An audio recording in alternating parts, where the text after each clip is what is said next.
मुझे लगता है आज फिर से मुझे खाली हाथ ही लौटना पड़ेगा। अभी तक तो मुझे कोई भी शिकार नहीं मिला है और प्यास भी लग रही है। क्या करूं? आसपास तो कोई नदी व तालाब भी नहीं दिख रहे हैं। शिकारी को चलते चलते काफी समय हो जाता है।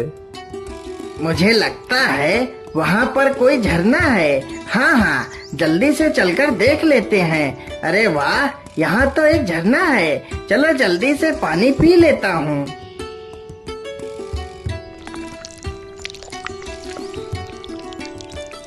अरे राम राम राम, अब मेरी जान में जान आई। पानी के बिना तो मेरी जान ही निकली जा रही थी। चलो अब शिकार ढूंढते हैं।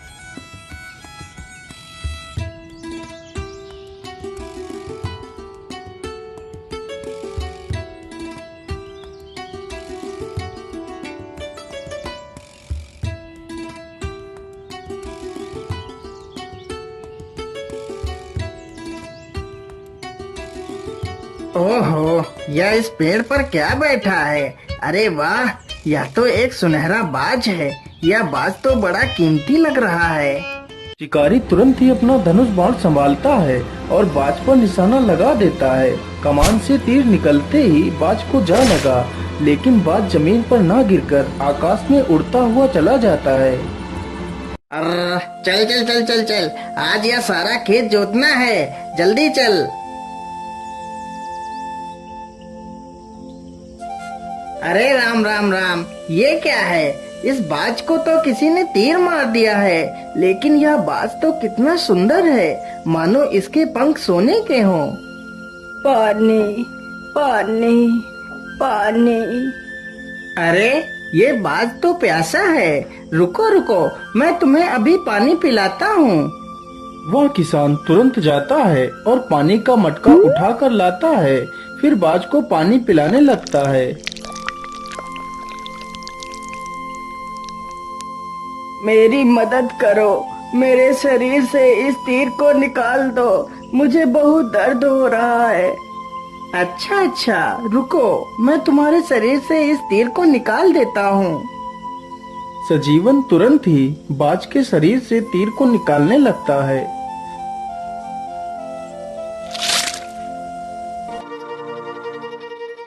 अरे राम राम राम, तीर निकालने के बाद तो खून निकलना बंद ही नहीं हो रहा है।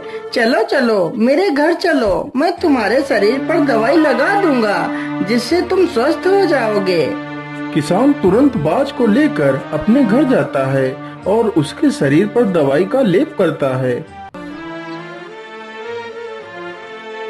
हे नेक दिल इंसान, तुमने मेरी मुसीबत में सहायता की है। मैं तुम्हारा ये एहसान कभी नहीं चुका सकता। तुम्हें जब भी मेरी मदद की आवश्यकता पड़े तो मुझे जरूर याद करना। मैं तुम्हारे पास दौड़ा चलाऊंगा। इतना कहकर वह बाज वहाँ से चला जाता है। वह किसान लोगों की मजदूरी करके अपना पेट पालता था। धीरे धीरे इसी प्रकार गुजरता गया। अब वह किसान काफी बूढ़ा हो चुका था। अरे सजीवन दादा, आपको खेत जोतते जोतते पूरे 4 दिन हो गए हैं। अभी तक आपने मेरा खेत जोत ही नहीं पाया है। इतने दिनों में तो पूरे 4 खेतों की जुताई और हो जाती।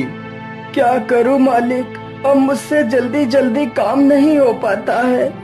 यदि काम नहीं हो पाता है तो जाकर अपने घर बैठिए। काम करने की कोई आवश्यकता नहीं है।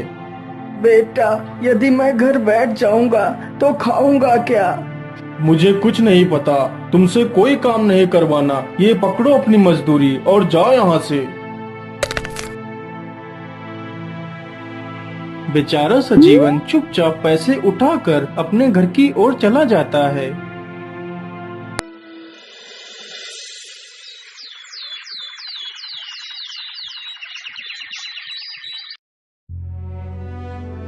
हे भगवान, अब तो मुझे अपने पास बुला ले। मुझे एक वक्त का खाना खाने के लिए भी सोचना पड़ता है। अब तो मुझसे कोई काम भी नहीं होता और ना ही मुझसे कोई काम करवाना चाहता है। मेरा गुजारा नहीं हो पा रहा है मालिक, मुझे मौत दे दो। हे प्रभु, तुम ही कोई रास्ता दिखाओ जिससे मैं 2 वक्त का खाना खा सकूं। क्यों ना मैं अपने मित्र बाज को बुलाता हूँ वह जरूर मेरे लिए खाने का प्रबंध कर देगा। हे बाज मेरे दोस्त, मुझे तुम्हारी मदद की आवश्यकता है। तुम कहाँ हो? हे बाज मेरे दोस्त, मुझे तुम्हारी मदद अरे की यह आवश्यकता आवाज तो है। मेरे तुम मित्र की कहाँ है। हो? मुझे लगता है मेरा मित्र किसी दुविधा में है। मुझे चलकर देखना चाहिए।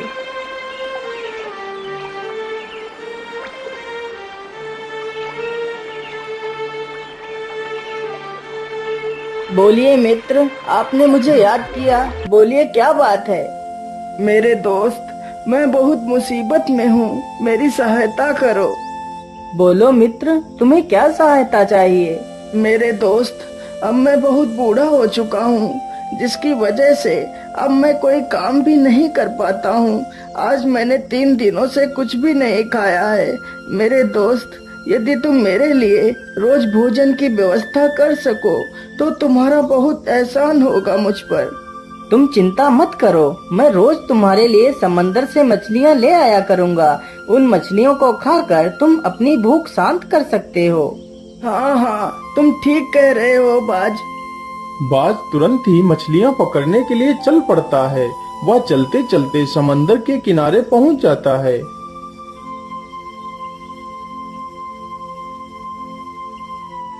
क्या करूं, कैसे मछली पकड़ूं? आज तो कोई भी मछली मुझे दिख ही नहीं रही है। सारी मछलियां जैसे गायब हो गई हों। अरे वो रही मछली। चलो चलो, जल्दी से इस मछली को पकड़ता हूँ।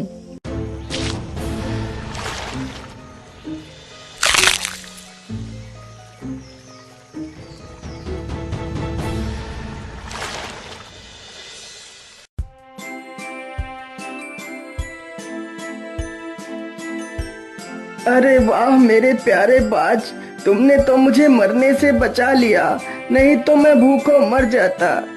नहीं मेरे मित्र, मेरे रहते हुए तुम्हें चिंता करने की कोई आवश्यकता नहीं। मैं रोज इसी प्रकार तुम्हारे लिए मछलियाँ ला दिया करूँगा। इसी प्रकार बाज रोज मछलियाँ पकड़ कर लाता और उस बूढ़े व्यक्ति को देकर चला जाता।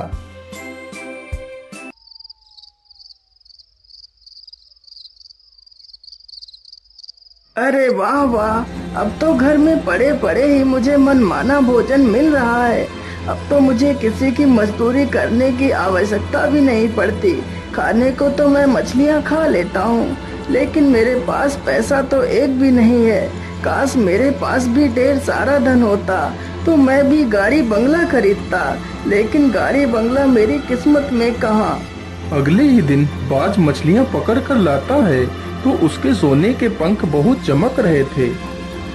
ओहो, आज तो इसके पंख कितने चमक रहे हैं। जरूर इसके पंख सोने के बने हुए हैं। यदि यह पंख मुझे मिल जाए तो मैं बहुत अमीर हो जाऊंगा। इन्हीं पंखों की मदद से मैं अपने लिए कार खरीदूंगा।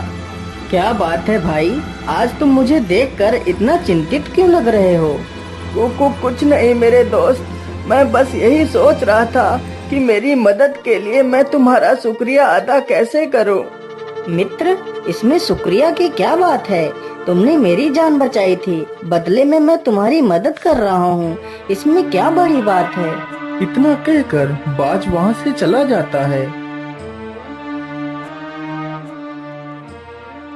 मुझे कुछ भी करके इस बाज के सोने के पंख छीनने होंगे। मैं ऐसा करता हूँ, जब कल वह बाज मुझे मछलियाँ देने के लिए आएगा तो मैं उसे मारकर उसके सारे पंख छीन लूंगा।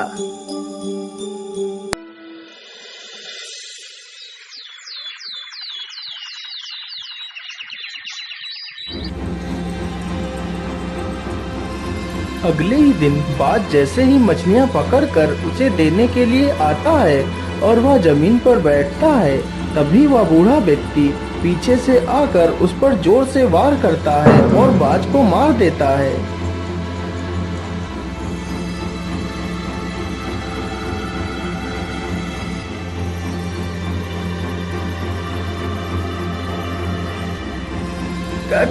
कौन हो तुम?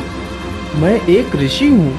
मैं बहुत लालची था, जिसकी वजह से मुझे मेरे गुरुदेव ने यह श्राप दिया था कि मैं एक सुनहरा बाज बन जाऊंगा और जब कोई व्यक्ति मुझे देखकर लालच में आकर मेरी हत्या कर देगा तो मैं इस श्राप से मुक्त हो जाऊंगा और यह श्राप हत्या करने वाले पर लागू हो जाएगा और वह भी एक सुनहरा बाज बन जाएगा। और आज तुमने भी वही गलती की है जो गलती मैंने की थी।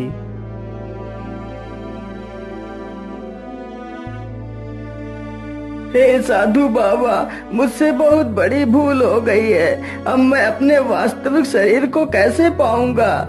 हे सुनहरे बाज, अब तुम भी किसी लालची व्यक्ति की तलाश करो। वह व्यक्ति ही तुम्हें इस श्राप से मुक्त करा सकता है।